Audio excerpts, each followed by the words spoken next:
one thing. One You thing. can try and take our Melee away. You can take my controller, my GameCube, my CRT. I'll tell you something, I'll play Melee in my fucking mind. As long as Melee lives, I will play, and if you take it all, we'll fucking play in a garage. 20 people there, hot, sweaty, gross, me versus Zane behind a 7-Eleven for 25 bucks. And that's what it's always going to be. You don't understand that the money, the fame, nobody gives. Anybody who wants to be a top player gives no fucks about that. So if you try to shut us down, you'll never shut us down. You think you might, but I promise you with all my soul, you got nothing on the Melee community. These fucks are the cockroaches of esports. You try and kill them, they can't kill them. These just keep going, dude. So you can try. You're not going to succeed, whoever you are. Just remember that. Remember that. Ready? Go! That's me. My name is Joseph, but when I'm playing Melee, I go by Sragon. The name is a typo of 10-year-old me trying to spell dragon, and deciding it was too much effort to go back and fix it.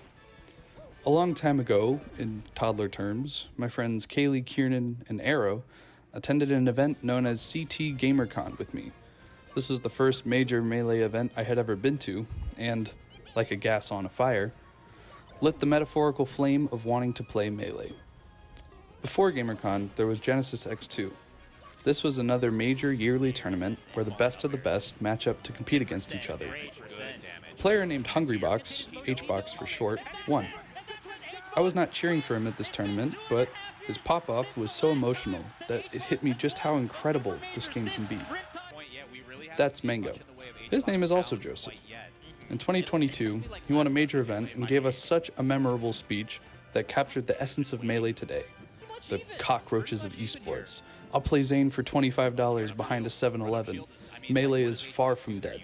You can find a Melee scene in almost every corner of the world. And so far, that's most of my Melee story. Oh my gosh! You let go! He let go! And then doing the dash back there is so nice. But that's enough about me. It's time for Shenfest.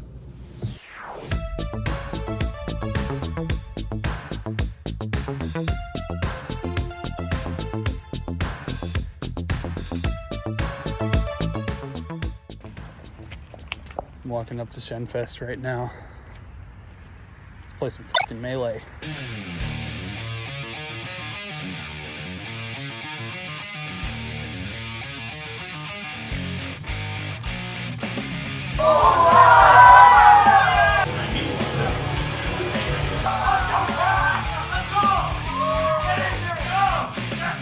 I'm Sam. My name is Sam. My tag is Sake. I'm Sean. It's Gavin. My tag is Cyrenian. Oh, my name, I'm Eric. I'm Jalen, tag Knowledge. My name is Faith. My name is Bryson. My gamer tag is Busta with a $sign in the middle. My gamer tag is Jfish. I'm Moxor. I'm Lillian. My name is Kat. My gamer tag is Hatcock69. My name's Trey. My tag is Blue53. My name is Tyler Turner. My gamer tag is Quinn. My name is Hannah, but my tag is Rain. Favorite part about Shenfest? It's a community, you know? Community and again, the community. I get to meet new people. Like everyone's a homie. Because I can just come here and I can just talk with my friends. Probably the most chill tournament, but like some of the best games of Melee that I've ever played. And it's only $1, and it's every week. So nothing beats a weekly tournament. They're just good people here, and they encourage me to get better at the game. The reason I love going to Shenfest so much is because at Picante Mondays, I have to deal with running the tournament and then also playing in the tournament and not losing sets I should lose, or losing sets I shouldn't lose, because I've been PR'd and I don't want to lose sets. I kept coming because it's, again, the community is so amazing, and there's so many different people from so many different like political backgrounds and cultural backgrounds, and they all have one thing in common, and it's Melee, and it's so great. Been with the Shenfest since the start. One of the resident Shenfester hosters. Always in the background, playing the games, playing out. Favorite part about Shenfest? The fact that I don't have to wake up for work in the morning. That's the best part, man. Everybody's here till like 4 a.m. and then I gotta clean up a little bit. But thank God I don't have to go to work. But usually the best part is just people coming. I always enjoy it, even aside from the game. Having people here, always the best part. Melee's a game you have to sit next to people that you're playing. You have to, go physically be with them and sit next to them. So I think that's really important as opposed to playing a game purely on the internet, because you build relationships and you make friends, and then you go do things outside of Melee. I play pickleball with Justin, or I hang out with the Bells, or I go hang out with Nick, and I just really value that aspect of the game. That's why I come to Shenfest. I find that here more than I do at a weekly or an arcade or something.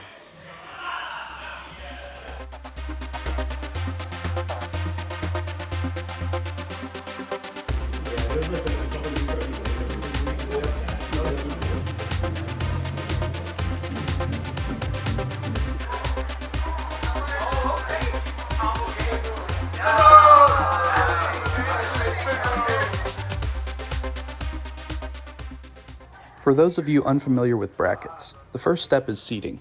Similar to sports, the better players receive the higher seed represented by a lower number. For example, first seed is better than fourth seed.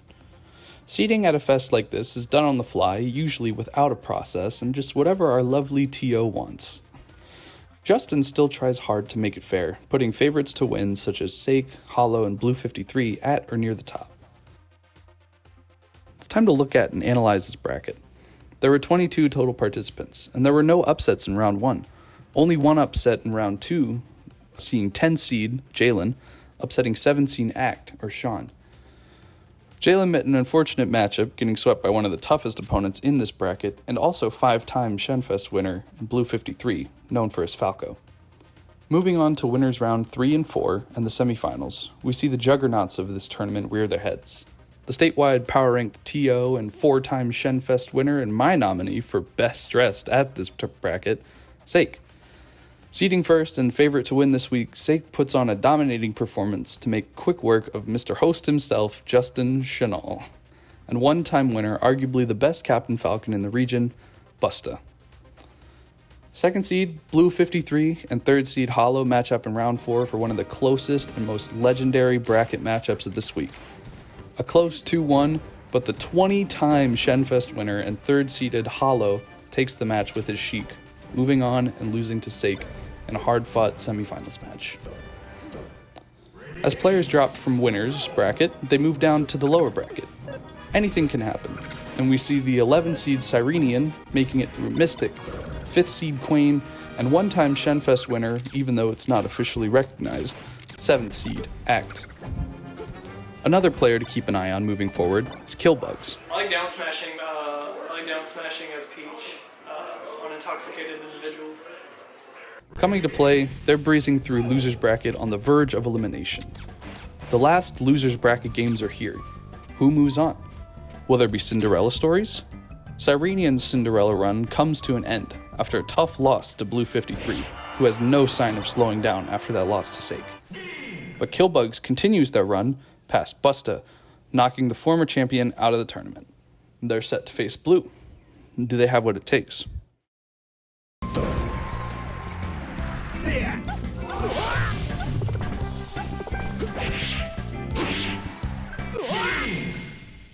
They absolutely do. Killbugs continuing this monster lower bracket run with a victory over Blue. This is incredible work from Killbugs keeping their run alive, set to face Hollow in lower bracket finals.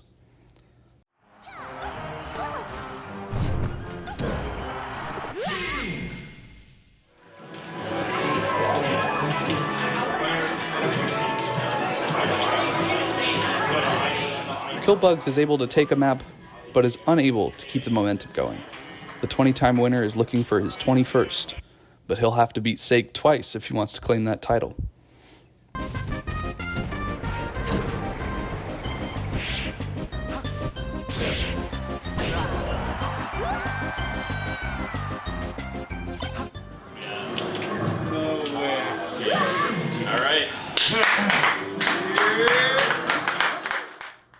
An unfortunate way to go out. Sake takes the night and adds to the tally, making this his 5th Shenfest victory.